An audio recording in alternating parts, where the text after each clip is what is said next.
Gruenspan, Große Freiheit, Hamburg. Hier spielt heute Queensryche, Prog-Rocker aus Washington. Die waren vor 12 Jahren das letzte Mal in Hamburg.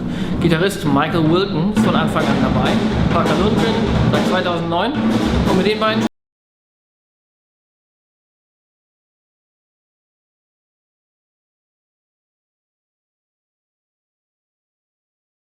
if the internet is correct, 12 years since you've been in Hamburg, and we're glad to have you here. And in order to make sure that you don't wait so long to come back, we brought you the Franzbrötchen, which is a Hamburg specialty. Don't eat those now because they're very heavy, but eat them after the show. It's a cinnamon bun, and it's something that Hamburg is very famous for. Healthy? It's healthy, good for us? Totally. So, 5 years ago, you were probably playing smaller venues and smaller stages, and compare this to what you're doing now with 2 successful records again under the belt. Well, yeah, Queensryche 2016. I mean, we are playing all kinds of venues, but we're back to playing like the big festivals. We're back to playing arenas.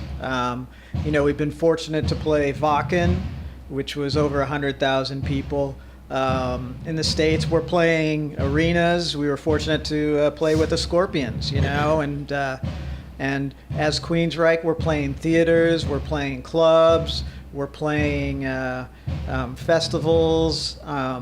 We're in this day and age for bands. You can't be too choosy of where you play, but we're playing all decent size and decent run venues. Try and stay away from the shitholes as much as we can. For Condition Human, you changed producers. For the self-titled album, you went to Jim Barton, and now you went with Zeus. Can you explain why you made that change and if it had the impact that you wanted?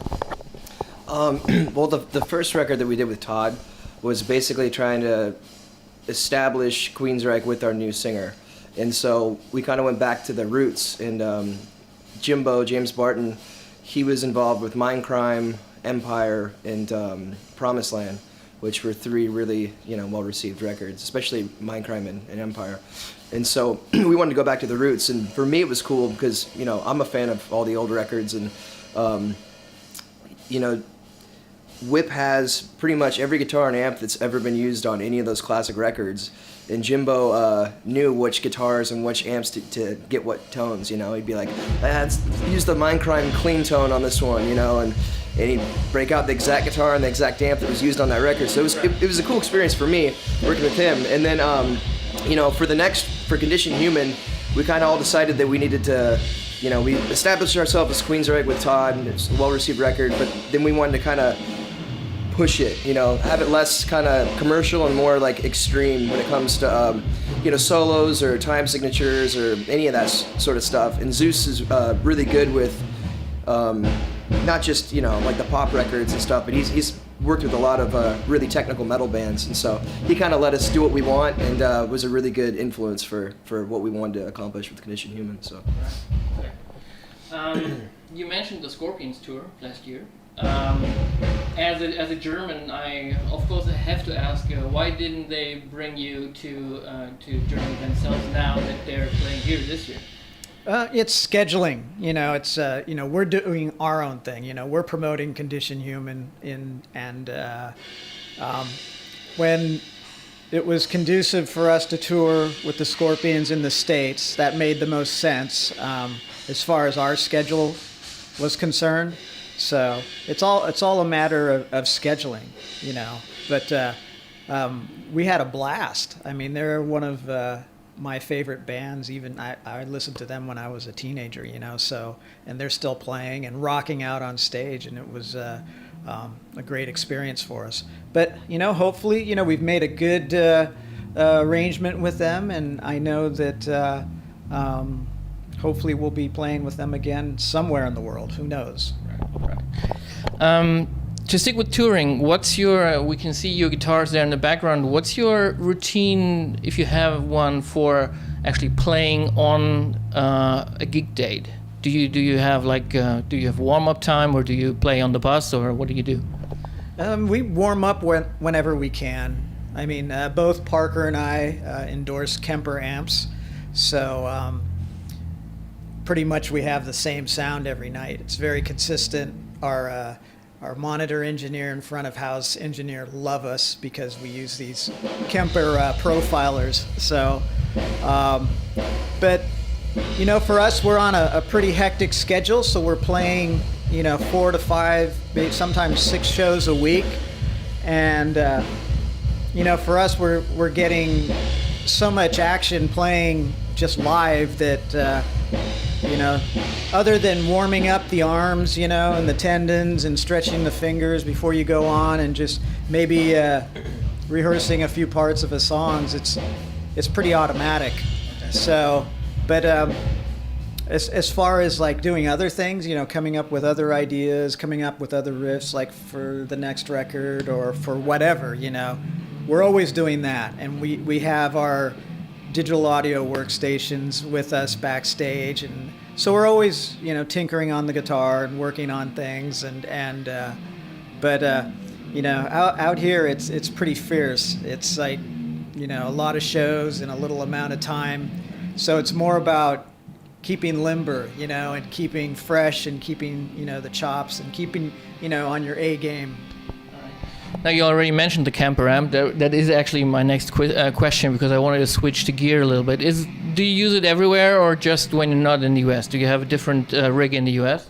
I mean, they sound so good and they work so easily that we just use them all the time now. It used to be, you know, I'd use like a digital rack space thing that, you know, you could check on flights for Europe, and then back home I'd have, I used to use Hughes and Kettner, you know, I'd use, you know, the actual amps.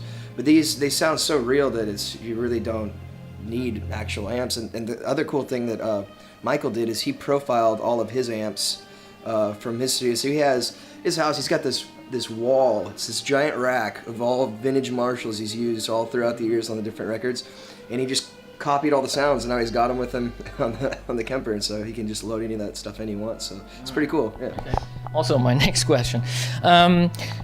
I've seen you a lot with the white comparison. Is that your favorite at the moment? Is that your Desert Island guitar, or? Yeah, that's my favorite guitar for sure. And the whole thing with comparison, it's kind of a funny story. A friend of mine who I played with for a minute, Matt Wickland, he's their artist relations guy, and we're close friends, and you know, we jam from time to time. And I was actually at his house. He probably has a dozen of them. He's got pretty much one of every model. And when I saw that I physically could play things on the comparison that I couldn't play on my Gibson, I'm like, all right, my guitars are holding me back, because the way that the necks are and the compound radius neck, it changes shape as you go down it from a C shape to D shape.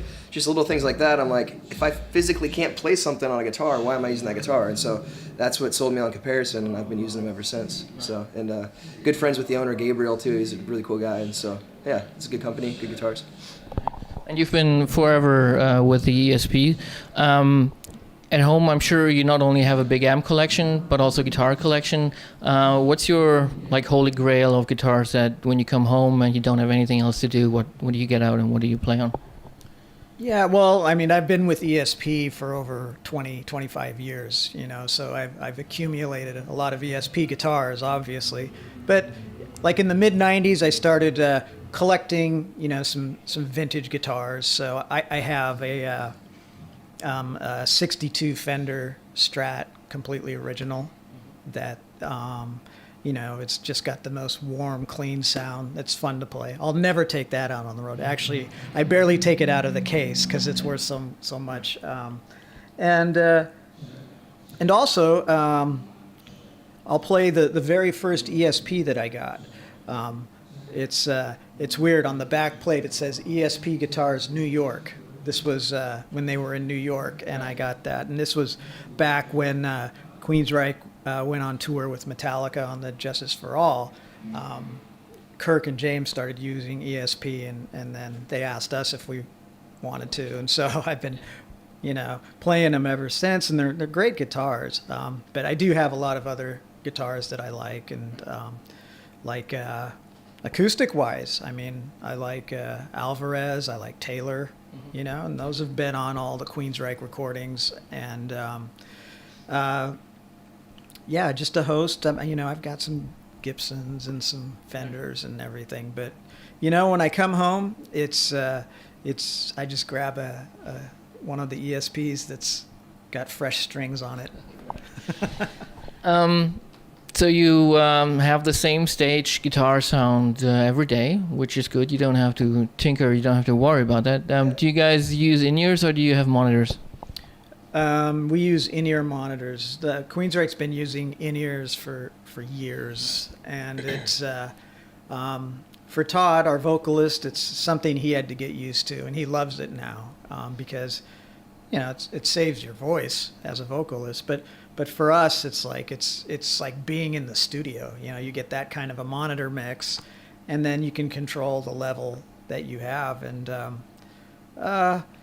you know, it can get a bit sterile. So sometimes we bring in like room mics into the mix, and that livens things up. But it's just it's really great. It saves your hearing, actually. So, and I've been doing this for over 30 years, and I still hear great. So. I mean, your role has changed twice now, or more times, because there were guys before you that replaced Chris. But in terms of who does rhythm and who does lead, like when you're writing a song or when you're actually on stage, you do most of the solos, I think. But how do you decide who does what, or maybe do you change stuff up? Well, I think when I first came, when I first joined the band, it was supposed to be like a temporary thing. And so there was kind of like, you know, Michael took over most of the leads because, you know, it was just easier that way. And then as we've kind of started to add more of the old material with Todd, then, you know, basically whatever Michael used to play and whatever Chris used to play, like that's, you know, we just split it up that way. Okay. But then as far as the new material goes, I think it's pretty much whoever wrote or recorded their parts on that song. So, you know, there might be a song that Michael wrote where obviously he wrote a lot of the guitar solos. And then, so he'll play those. And there's songs like I-9, which Ed wrote, but I wrote, you know, a lot of the guitar parts for it, so I'll play the, you know, my parts. And so that's pretty much how it is. But there's a lot of songs that, you know, from the very first tour, like, say, Jet City Woman, Michael was playing the solo because I didn't think I was going to be around, so, you know, like, have at it, man. Yeah. So we just kind of kept it that way, so, yeah. What's your take on the, well, current industry model with lots of streaming services, and I mean, you've done the pledge music to help you finance it, and now the album is also on Spotify, but do you have any comment on Spotify at all? Well, the music industry is always changing. You know, now it's changing at a faster pace, and you know, the way it used to be in the 80s and the 90s, it was pretty simple and it was lucrative and everybody was happy. And now it's all fragmented. It's, you know, you got streaming coming along, and, you know, it has its positive attributes, but it's also hurting a lot of people in the industry. So, I mean, for us, I guess it's kind of necessary evil that, I hope you don't work for Spotify, but that's it's you know, for us it's just, you know, you wonder, you know, what the future holds. Is this the future of music? You know, is this, nobody's going to care about CDs or albums anymore? You know, are they just going to listen on streaming sites? You know, that's probably not a good thing for bands. But on the other hand, maybe I don't know, bands can have more freedom in who streams their music. So it's unknown territory, it's uncharted, and it's going to go wherever it wants to go. Okay. All right, final question. Listening to Guardian, if I want, I can hear maybe a quotation or a tribute to Revolution Calling. I'm sure that was on purpose, if I'm hearing it right. Can you explain maybe the thinking behind that? I mean, Todd can probably explain it better because he's the one that wrote the lyrics to it. But I think it's kind of a play on words. It's like a reference because he's saying evolution calling, and I don't want to put words in his mouth, but I'm guessing like kind of like maybe the evolution of the band or something along those lines, or you know. Right, but That's the genius behind the. right, but you also chose to you know, to make it work musically, you know, with the melody and with the little bridge there. So I thought that was. Yeah. I don't know. It's. Todd was thinking something. He's yeah. All right, guys. Thank you so much. It's been a pleasure, and come back sooner.